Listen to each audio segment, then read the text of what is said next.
નમસ્કાર. ચાલો આજે આપણે એક એવી ગજબની બ્લુપ્રિન્ટ વિશે વાત કરવાના છીએ જે કોઈપણ વર્ગખંડની ગતિશીલતાને સમજવા અને એને વધુ સારી બનાવવા માટે બહુ જ ઉપયોગી છે. આપણે ફ્લેન્ડર્સ ઇન્ટરેક્શન એનાલિસિસની દુનિયામાં થોડા ઊંડા ઉતરીશું. પણ આ બધી વાત શરૂ કરીએ એ પહેલાં એક સવાલ મનમાં આવે છે. એક પરફેક્ટ, એક આદર્શ ક્લાસરૂમનું સાચું રહસ્ય શું હોઈ શકે? બસ આ જ એ સવાલ છે જેની આસપાસ આપણી આજની પૂરી ચર્ચા ફરવાની છે. તો આપણા આ સવાલનો જવાબ છે ને એ બીજે ક્યાંય નહીં પણ વર્ગ વ્યવહારની પાયાની સમજમાં જ છુપાયેલો છે. આ જ તો અસરકારક શિક્ષણનો સાચો પાયો છે. તો આ વર્ગ વ્યવહાર છે શું? સાવ સાદા શબ્દોમાં કહીએ તો એ શિક્ષક અને વિદ્યાર્થીઓ વચ્ચે થતી વાતચીત, હાવભાવ અને દરેક પ્રકારની આપ-લે છે. પણ યાદ રાખજો, આ ખાલી વાતચીત નથી, પણ ભણવાના જે લક્ષ્યો છે એને હાંસલ કરવા માટેનું એક બહુ જ પાવરફુલ સાધન છે. આ આખી પ્રક્રિયા છે ને એ 3 મુખ્ય સ્ટેપ પર કામ કરે છે. સમજો કે શિક્ષક પહેલાં નિદાન કરે છે, એટલે કે એ સમજે છે કે વિદ્યાર્થીને ગણિતના કયા દાખલામાં તકલીફ પડે છે. પછી એ મુજબ ઉપચાર કરે છે, એટલે કે એને એ દાખલો સાવ સહેલી રીતે શીખવે છે. અને છેલ્લે પ્રતિપોષણ, એટલે કે ફીડબેક આપે છે, જેમાં વિદ્યાર્થીને ખબર પડે છે કે તેણે ક્યાં સરસ કામ કર્યું અને હજુ ક્યાં થોડું ધ્યાન આપવાનું છે. આ ત્રણેય વસ્તુઓ ભેગી મળીને આખી ભણતરની પ્રક્રિયાને જબરદસ્ત પ્રભાવશાળી બનાવી દે છે. ચાલો, તો હવે આવીએ આપણા આજના મુખ્ય વિષય પર, ફ્લેન્ડર્સની પદ્ધતિ. આ જ એ બ્લુપ્રિન્ટ છે, એ પ્રેક્ટિકલ ટૂલ છે જે આપણને વર્ગ વ્યવહારનું ઊંડાણપૂર્વક વિશ્લેષણ કરવામાં મદદ કરે છે. અને હા, એક વાત ખાસ કહી દઉં, જે લોકો શિક્ષક બનવાની તૈયારી કરી રહ્યા છે ને, એમના માટે તો આ કોઈ સાદો ટોપિક નથી. ટીએટી પરીક્ષા માટે આ સૌથી મહત્વના અને હોટ ટોપિક્સમાંથી એક ગણાય છે. આખી પદ્ધતિનો આધાર છે 10 શ્રેણીઓ પર, જે એડમંડ ફ્લેન્ડર્સે વિકસાવી હતી. આ શ્રેણીઓ શું કરે છે? એ વર્ગમાં થતી બધી જ શાબ્દિક વાતચીતને મુખ્યત્વે 3 ભાગમાં વહેંચી દે છે.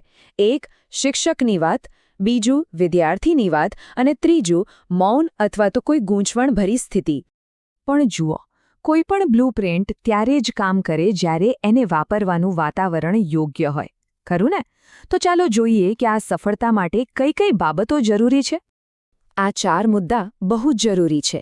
પહેલું તો યોગ્ય ભૌતિક સુવિધાઓ, જેમ કે ક્લાસમાં પૂરતો પ્રકાશ, સારી બેઠક વ્યવસ્થા અને જરૂરી શૈક્ષણિક સાધનો. બીજું, અને આ તો સૌથી અગત્યનું, શિક્ષકનું વ્યક્તિત્વ, એમનો ઉત્સાહ, વિષય પર એમની પકડ અને ધીરજ. ત્રીજું છે એકદમ લોકશાહી વાતાવરણ, જ્યાં વિદ્યાર્થી ડર્યા વગર પોતાની વાત કહી શકે, પ્રશ્નો પૂછી શકે.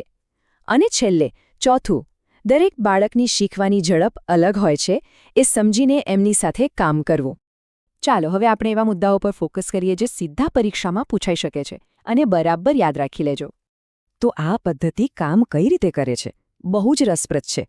જે નિરીક્ષક હોય એ ક્લાસમાં બેસીને દર 3 સેકન્ડે, હા, માત્ર 3 સેકન્ડે એક નોંધ લે છે કે અત્યારે ક્લાસમાં શું થઈ રહ્યું છે. અને આ અવલોકન સામાન્ય રીતે 20-20 મિનિટના ટુકડાઓમાં કરવામાં આવે છે. આનાથી વર્ગમાં શું ચાલી રહ્યું છે એનો એકદમ ચોક્કસ ડેટા મળે છે. ફ્લેન્ડર્સ મોડલનો આખો સાર જો એક વાક્યમાં કહેવો હોય તો એ આ છે. સૌથી મુખ્ય મુદ્દો એ છે કે વર્ગ વ્યવહાર એ દ્વિમાર્ગી પ્રક્રિયા છે. મતલબ કે આ કોઈ વન વે ટ્રાફિક નથી જ્યાં ફક્ત શિક્ષક જ બોલે. વિદ્યાર્થીઓની સક્રિય ભાગીદારી પણ એટલી જ, બલકે એનાથી પણ વધારે જરૂરી છે.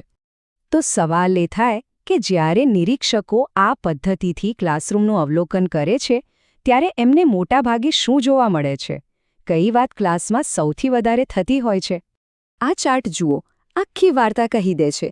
સંશોધન એવું કહે છે કે મોટાભાગના ક્લાસરૂમમાં શિક્ષક જ કેન્દ્રમાં રહે છે. સૌથી વધારે સમય ક્યાં જાય છે? તો કે શ્રેણી 4 એટલે કે પ્રશ્નો પૂછવામાં અને શ્રેણી 5 એટલે કે લેક્ચર આપવામાં. આનો સીધો મતલબ એ થયો કે વિદ્યાર્થીઓને પોતાના વિચારો રજૂ કરવા કે સામેથી પ્રશ્નો પૂછવા માટે બહુ ઓછો સમય મળે છે. અને સાચું કહો તો આ થોડી ચિંતાની વાત તો છે જ.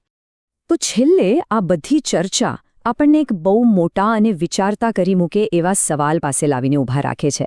જો આપણે આ બ્લુપ્રિન્ટને બરાબર સમજી લઈએ અને એનો સાચો ઉપયોગ કરીએ તો વિચારો કે આપણે શિક્ષણના ભવિષ્યને કેટલું બહેતર, કેટલું વધારે સહભાગી અને કેટલું વધારે અસરકારક બનાવી શકીએ.